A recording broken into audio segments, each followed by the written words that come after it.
Hi, you guys. Welcome to week 7. Yay, you have made it through your first class and your RN to BSN, completing this online. I'm so happy that you guys have made it this far and just wish you all the best as you continue on through the program. As we enter into week 7, we know that you have your final issues paper to complete for us this week. And we're also going to be looking at kind of our last topic, which is issues in healthcare, change, innovation, and the politically active nurse. This is the week where we really want you to be thinking about what does it mean to truly advocate for your patients. You've picked an issue that you've been working on for these past 6 weeks at this point since you've picked that issue. And I really need you to start thinking about how do you become involved? How do you take that next step? And for many of you, that might be as simple as just joining a professional organization. We really encourage you to do that, just to lend your voice to the people that have power to do lobbying for healthcare policies that are being developed, that we have a voice at the table. To those in Washington, to those locally, get involved, be a part of the change. As we look into the future of nursing, we know that the only constant is going to be the change that we're faced with. We can choose to embrace this change and put our creativity into nursing advocacy. Again, this unit is looking at our legal system, how we give voice to impact and control some of the issues that are facing our profession today and going into the future.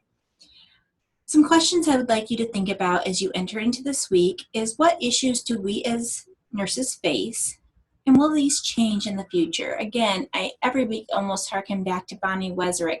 Again, 17 years ago, a group of people wrote that book thinking about changes that were going to happen in this new millennium. Some of those things have happened, some of them continue to remain the same. So do you have hope? Do you have optimism that things will change going into the future? How or in what forums is it appropriate for nurses to lobby and advocate for affordable health care? What are the barriers to nurses becoming active in healthcare policy and politics? Hopefully after completing this unit, some of the barriers that you're thinking of, boy, Jewel, I just don't even know how to go about this, can be pushed aside a little bit. For your first and only forum posted this week, which is due on Thursdays, as always, you are going to be looking at your own state legislature. So again, whatever state you are joining us from, I want you to be looking at either this current year, or if you have to, depending on where you're at in the season as far as legislation being in session, that sort of thing, you might have passed that window. So again, looking for something relatively current that was a bill that was put up for legislation in your own state. This bill should be related to healthcare, so I don't want something about travel violations or something like that.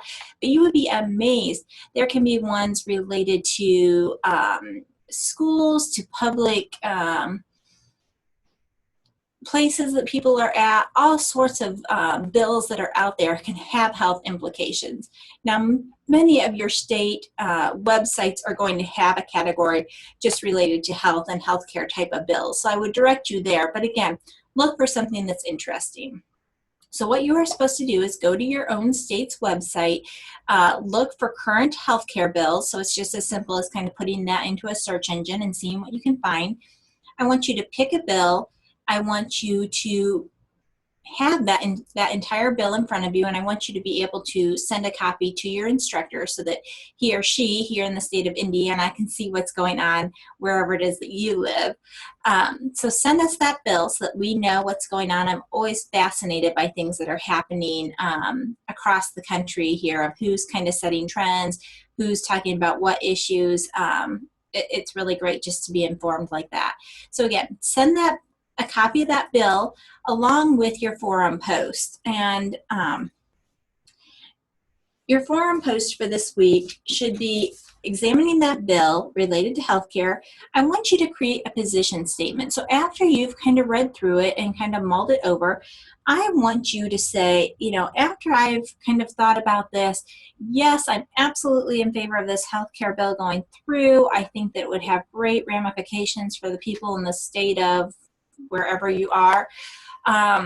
Or no, I'm really opposed to this. I think it would create a financial burden that our state just can't handle. It wouldn't benefit people as it's written. It would be too cumbersome to patrol, whatever the issues are. So either come out for or against this bill. If you were going to the voting box and voting for this bill, would you vote for it or against it? Why or why not? And then I really want you to also look at what would be the ethical implications if your bill passed. So if your bill passed, would it really help people? If your bill does not pass, I also want you to describe the ethical implications. If this bill doesn't pass, then drug users are going to continue to use drugs. They just won't have safe needles to do so. Again, whatever the bill is, I want you to look at it for both sides. So you've created your own position statement. You're either for or against it. But then the next step is to ethically think through, if this bill does pass, how would it impact people? If this bill doesn't pass, how is it going to impact people? Again, I don't want this to be any terribly lengthy sort of post. About 300 words or so is fine. And then by Sunday of this week, as this final class wraps up, what I would like you to do is to look at two of your peers and just put a question out to them about the bill that they researched so that you've read and kind of understand what other people are posting on. Like I said, it's fascinating to see what other states are looking at in legislation, and you're like, oh, you know, I wonder if my state has that, or if they don't, boy, we should certainly think about looking at that in our own state. So that covers what you are trying to get done for your forum postings for this week. And then, like I said, we have that big issues paper that is due the very last night of class. That's due Sunday evening for us. There is a rubric that's posted not only in your syllabus, but in Moodle. Once again, I encourage you, rubrics are there to help be a guiding framework for you, that you follow the rubric, you put all the pieces into your paper that the rubric is asking for, and you're going to be in great shape. As I said last week, I really encourage you to find a spouse, loved one, coworker, somebody that has time to read through your paper, to sit there with your rubric and see if they can kind of figure out, did you answer all the things that are being asked in a rubric? If they can, then you're probably in really good shape. For week 7, let me scroll down over here. I don't have a whole lot posted as far as additional resources for you. There is the really cute Schoolhouse Rock, How a Bill Becomes a Law, just as a Government 101 refresher class for you of how do we really make things become state laws in our governing system. There is a political self-assessment tool, very interesting to take, just to kind of see, you know, where are places that you could work to become a little bit more politically astute or savvy. And then there's an article that I would encourage you to read called Reframing the Debate on Healthcare Reform. I find that to be a pretty interesting article, and especially given our current situation right now. The last thing that we need to do for this one last video to wrap up Nursing 331 is we need to look at our policy and power. All right, you guys, let me share with you the last PowerPoint that we're going to go through here for this class. This is on policy and politics.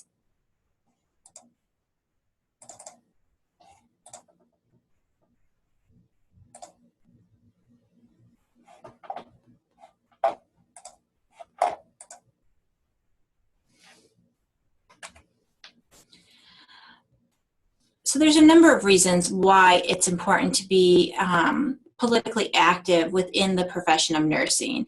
One being that there are just a number of problems facing our U.S. healthcare system. I think that was highlighted very clearly in Sick Around the World and some of the other activities that we've done during this class. We have an extremely fragmented system where it's very hard for people to navigate. And with that, we know in the United States that we have an aging population, so the demand for a healthcare system that runs smoothly and efficiently is only going to be in increasing demand over the coming years. We as nurses practice in a way that is affected by policy. Policy development guides the things that we have to do oftentimes. And some of these decisions that are impacting healthcare, patient care, and our profession happen without input from us as nurses. So again, we have a call to kind of advocate for ourselves as well as our patients, because decisions are being made that influence how we practice, whether or not we come to the table and have a voice in what's happening. Health policy, how is it developed? Oftentimes, individuals or groups can approach a policymaker with this problem that they want to be solved. Policymakers might learn about a problem through some kind of advocacy group.